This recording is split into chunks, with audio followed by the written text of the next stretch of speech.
हाँ तो नमस्कार दोस्तों, और कैसे हो आप सब। तो जैसे मेरी ये पूरी वाईफाई की सीरीज़ है, wifi broadband internet service provider वगैरह वगैरह। तो इस सीरीज़ की शायद से लास्ट या फिर लास्ट सेकंड वीडियो होगी ये, क्योंकि मैं इसमें फाइनल कंक्लूजन देने वाला हूँ। जैसे मेरी सभी वीडियोस है कि how to choose broadband, wifi और इंटरनेट सर्विस प्रोवाइडर, कितनी स्पीड का इंटरनेट चाहिए आपको, फिर आपको राउटर कैसे लेना है, फिर उसके बाद में जैसे आपको राउटर कैसे वर्क करता है, वाईफाई कैसे वर्क करता है, वाईफाई की हिस्ट्री क्या है, इन सब पे मैंने वीडियोस बना रखी है। अपन को देख नहीं रहा, राउटर की देखिए, कैसे ब्रॉडबैंड चूज करना है उसकी देखिए, टीपी लिंक आर्चर की उसकी सब देखी है, रिव्यू वगैरह देखे, ओवरव्यू अनबॉक्सिंग वगैरह ये सब की देखी है आप लोगों ने। बट जो वाईफाई की हिस्ट्री है, वाईफाई कैसे काम करता है, वाईफाई क्या होता है, वो सब कोई देख ही नहीं रहा। मतलब किसी को ज्ञान लेने में नॉलेज ही नहीं है कि भाई कैसे काम करता है, कि आपको पता चल जाए तो आपके कंट्रोल में रहेगा ना कि हाँ भाई मुझे पता है कैसे काम करता है। तो आज भी अपन है ना, मैं जैसे आजकल नए नए राउटर आने लग गए हैं AC 1200 से ऊपर की सीरीज के, ठीक है। तो उनमें क्या होता है, कुछ नए नए टर्म्स आते हैं, जैसे MU MIMO होता है, वन मैश होता है, स्मार्ट रोमिंग होता है, TX बीम फॉर्मिंग होता है, ठीक है। ये सारी चीज़ें होती है। तो आखिर ये होता क्या है, जैसे मेरे पास एक मिनट, हाँ ये रहा, ठीक है। इसका आपने रिव्यू वीडियो भी देखा होगा। तो इसमें ये सारे टर्म्स लिखे हुए हैं, देखो ये MU MIMO क्या होता है, ठीक है। वन वन मैश क्या होता है, फिर ये स्मार्ट रोमिंग क्या होता है, और हाँ गीगाबिट क्या है, गीगाबिट लेन लेना चाहिए कि नहीं लेना चाहिए, ये सारी चीज़ें क्या है। तो चलो इन सब के बारे में बताऊंगा मैं भी आपको। एंड किस तरह से बताऊं, कंप्यूटर में बताऊं या फिर ऐसे ही बता दूं पूरी चीज़ें। चलो कंप्यूटर स्क्रीन पे चलते हैं, वहां बताऊंगा आपको अच्छे से एक एक डिटेल, इनकी वेबसाइट पे इनका फुल फॉर्म क्या होता है, ये काम क्या आती है। और मैं टेक्निकल नहीं जाऊंगा, आम भाषा में बताऊंगा, जिससे आप सबको आराम से समझ में आ जाए और बोरिंग ना लगे आपको वीडियो। चलिए फिर। हाँ तो अब हम सबसे पहले फीचर की जो बात करने जा रहे हैं वो है MU MIMO, जिसको आप कह सकते हो multi user multiple input and multiple output, ठीक है। तो इसमें क्या होता है, अब जैसे जो भी महंगे राउटर लोगे ना, महंगे नहीं, AC 1200 सीरीज से शुरू हो जाते हैं। जैसे मैं आपको दिखाऊं, टेंडा का है, इसमें भी देखो, ओके ये रहा। फिर नेट गियर का है, इसको दिखाता हूँ, ये भी सपोर्ट करता है, लिखा नहीं है क्योंकि सपोर्ट करता ही है। फिर TP लिंक का ये 4500 का कौन सा है, C80 है, ठीक है। इसमें भी ये MU MI लिखा हुआ है, ओके। नेट गियर का नाइट हॉक है, मतलब कोई सा भी आप देख लो, डी लिंक का, टेंडा का, TP लिंक का, ठीक है। जो भी है सब में ही आजकल ये MU MIMO आने लग गया है। ये होता क्या है इसमें, जैसे ये तो 802.11ax के लिखा हुआ है, जो वाईफाई 6 है, बट एक्चुअली वाईफाई 5 में भी सपोर्ट करता है, जो अपना AC आते हैं, ठीक है। AC 1200, AC 1500, AC 1900, AC 2300। तो इनमें होता क्या है कि जैसे पहले के ज़माने में प्रोसेसर भी कमज़ोर हुआ करते थे अपने राउटर्स में, बट अब क्या प्रोसेसर्स भी काफ़ी तगड़े आने लग गए हैं। तो इनसे क्या होता है, डेटा को अच्छे से प्रोसेस करने में, और जो रिक्वेस्ट आती है कनेक्टेड डिवाइसेस से, उनको प्रोसेस को करने में काफ़ी आसानी होती है। पहले क्या होता था, मान लो आपकी एक वाईफाई राउटर से एक कनेक्टेड डिवाइस, तो उसमें एक तो अच्छे से डेटा आएगा और जाएगा, क्योंकि एक ही डिवाइस है। पर मान लो 2 3 4 5 कनेक्ट हो गए, तो अब क्या होता था कि एक डिवाइस जो फ्रीक्वेंटली रिक्वेस्ट भेज रहा है ना, बस उसी पे काम होगा, बाकी सब क्यू में रहेंगे, यानी एज ए लाइन में लगे रहेंगे। तो मतलब अपन को फील नहीं होता है लैग, क्योंकि वो काफ़ी फास्ट इंफॉर्मेशन आती और जाती है, तो अपन फिर भी लैग होता था, इसलिए तो ज़रूरत पड़ी इसकी। बट जैसे जैसे प्रोसेसर्स पावरफुल हो गए, तो इन्होंने क्या किया कि साइमल्टेनियसली, मतलब डिवाइसेस रहते हैं कि आपका डिवाइस 6 डिवाइस तक सपोर्ट कर पाएगा, 12 डिवाइस, 15 डिवाइस, 30 डिवाइस, जितना महंगा जाते जाओ, तो उसके हिसाब से मतलब ऐसा है कि आपके 5 डिवाइसेस को एक वक्त में एक साथ काम करेगा। जैसे मान लो पुराने राउटर्स में आपके एक हाथ होता था, अब 5 हाथ है, तो 5 हाथ से काम करेगा, वो भी तो साइमल्टेनियसली देगा, आपकी स्पीड को अच्छे से डिवाइड कर पाएगा, ठीक है। जैसे यहाँ पे ये रहा 80, अब इस पूरा पढ़ लो, बाकी मैंने आपको समझा दिया कि और कौन कौन से राउटर्स है उनमें हेल्प करता है। तो जो भी आप AC 1200 सीरीज़ के राउटर लोगे या उससे ऊपर, जिनमें गीगाबिट पोर्ट होता है, उनमें MU MIMO सपोर्ट करेगा ही करेगा। और इस MU MIMO की के साथ साथ एक और टेक्नोलॉजी होती है जो मैंने बताया, बीम बीम फॉर्मिंग की, ठीक है। तो बीम फॉर्मिंग के बारे में ही बताता हूँ मैं आपको। पहले MU MIMO का पूरा कॉन्सेप्ट क्लियर कर लेते हैं। जैसे जो अपने BGN थे, BGN अपना ये है वाईफाई 2, वाईफाई 3, ठीक है, और वाईफाई 4 जो N सीरीज़ तक है, यानी जो N 450 450 तक जो आते हैं, ठीक है, उनमें उनमें सपोर्ट नहीं करता था। ये लिखा है देखो, डू नॉट सपोर्ट MUMI, ठीक है, क्योंकि उनमें प्रोसेसर इतने पावरफुल नहीं होते, ज़रूरत ही नहीं पड़ती, उनमें डेटा ट्रांसमिशन ही इतना तेज नहीं होता है।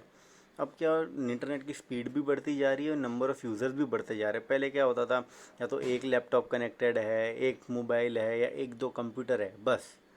अब तो एक घर में ही दो तीन लैपटॉप हो गए, एक दो कंप्यूटर हो गए, चार पांच तो मोबाइल डिवाइसेस रहते ही रहते हैं घर में।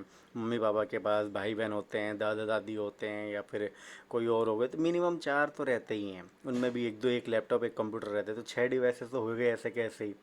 तो ये इनकी वजह से चाहिए पड़ती है, मतलब ज़रूरत थी, इसलिए MUMI ये होता है। ये मैंने आपको ऊपर ऊपर से बता दिया, बाकी अगर आपको डिटेल में पढ़ना है तो इंटरनेट पे सब कुछ दिया हुआ है, ठीक है। लिस्ट ऑफ डिवाइसेस भी अगर आप खोलोगे तो कौन कौन से डिवाइस सपोर्ट करते हैं, जैसे आजकल लेटेस्ट जब तो जितने भी डिवाइस आ गए सब में सपोर्ट कर रहा है। वाईफाई AC सपोर्ट होना चाहिए वाईफाई 5 का, ये तो वाईफाई 6 का है। बहुत लिमिटेड डिवाइस है जो आज वाईफाई 6 सपोर्ट करते हैं, यानी जो एकदम हाई एंड डिवाइसेस है, बस वही, ठीक है। तो ये अपना MUMI के बारे में था। बात करते हैं बीम फॉर्मिंग के बारे में। फॉर्मिंग के बारे में बताता हूँ। जैसे बीम फॉर्मिंग होता क्या है, इसमें क्या है, जैसे पहले अपने जो वाईफाई राउटर्स होते थे ना, वो एक तरीके से छतरी बनाते थे। छतरी यानी अम्ब्रेला, या फिर एक से मान लो कि ढकते थे चादर से, ठीक है। तो फॉर एन एग्जांपल, जैसे बीम फॉर्मिंग में क्या होता है, ऐसे ढकते नहीं है, जहाँ पे जो डिवाइस होगा ना उस पर सिग्नल देंगे, ठीक है। तो जैसे मैंने अपनी वीडियो बनाई हुई है कि वाईफाई की हिस्ट्री क्या है, उसमें अगर आप जाके देखोगे ना, तो World War II के टाइम से ये बीम फॉर्मिंग वगैरह यूज़ हो रही है। पर ये टेक्नोलॉजी की इतनी ज़रूरत नहीं थी कि स्मॉल स्केल पे मतलब कंज्यूमर लेवल पे जो फ़ोन मोबाइल डिवाइसेस वगैरह होते हैं उसमें यूज़ करें। पर इससे पता चला कि इससे ज़्यादा रिसोर्सेज भी यूज़ नहीं होते और काफ़ी एफिशिएंट भी, और स्पीड बहुत बहुत तेज मिल जाती है, ठीक है। जैसे मान लो आजकल जो 5G नेटवर्क्स हैं वो भी बीम फॉर्मिंग पे ही काम करते हैं। आपका फ़ोन अगर टावर के लाइन ऑफ साइट में होगा ना, तो आपको ज़्यादा अच्छा और फास्ट मिलेगा। जैसे मान लो ये रहा कि ये इमेज, ठीक है, ये इमेज में जैसे बताया हुआ है कि पहले के ज़माने में वाईफाई राउटर कैसे एक बस क्लाउड जैसा बनाते थे, बादल जैसा, या चद्दर मान लो ढकते थे। और अब क्या होता है, डायरेक्टली बीम फॉर्म करते हैं, तो इससे क्या होता है, रेंज भी ज़्यादा मिलती है। मान लो आपका पहले डिवाइस अगर उस क्लाउड में है, इस इन सर्कल्स में, तो उसको मिलेगी वाईफाई नेटवर्क। पर अगर वो थोड़ा दूर हो जाएगा ना, तो भी बीम जाएगी। क्यों? क्योंकि अब उसको पावर एक लिमिटेड एरिया में कॉन्सेंट्रेट करके बीम करनी है, तो वो वहीं बीम करेगा जहाँ पे डिवाइस है, इधर उधर नहीं करेगा, यानी वेस्ट नहीं होगा ऑफ एनर्जी। तो ये ज़्यादा एफिशिएंट भी है। जैसे डिवाइस पहले के डिवाइस में क्या होता था कि बस वो फुल पावर पे एमिट करते थे, भाई जो आ गया रेंज में वही काम लेगा, ठीक है। अब क्या होता है, बस लिमिटेड क्या बोलते हैं, एमिशन होता है इन सारे सिग्नल्स का, जो रेडियो वेव्स होती है, सॉरी, हाँ ना, क्लिक नहीं कर रहा था नाम, रेडियो वेव्स। तो इसमें क्या होता है, जितने डिवाइसेस होंगे बस उतना ही बीम फॉर्मिंग होगा, और उतने डिवाइसेस के लिए ही होगा, और उतने डिस्टेंस तक ही होगा।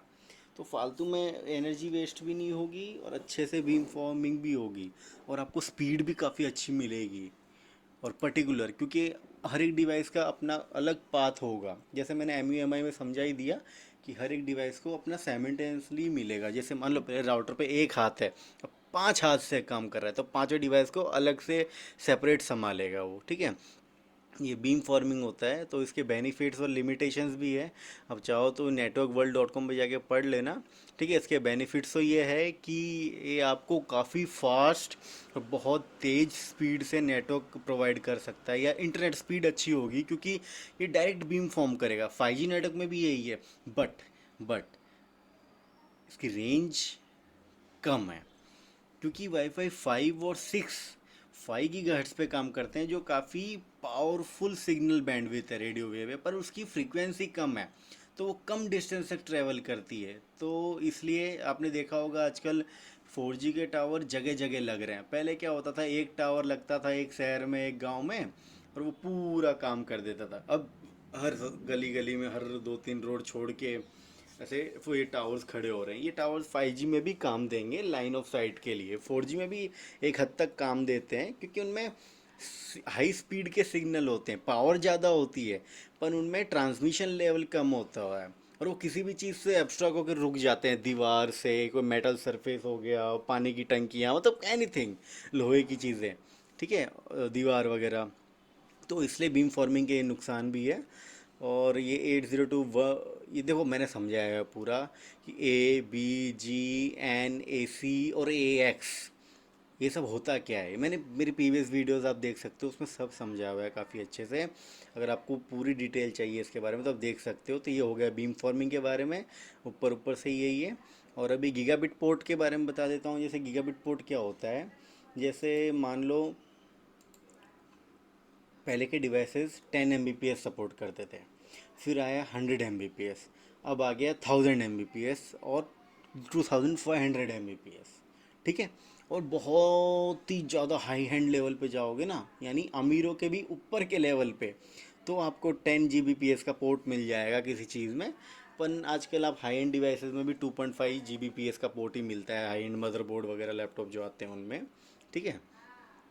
तो वो हो गया अपना गीगाबिट पोर्ट। मतलब आपका इन द फ्यूचर जैसे 5-6 साल में इंडिया में भी 100 Mbps तो आ ही चुका है, 1000 Mbps भी आ जाएगा, तो वहाँ हेल्प करेगा वो। तो ये बातें थी सारी, ये इन सब चीज़ों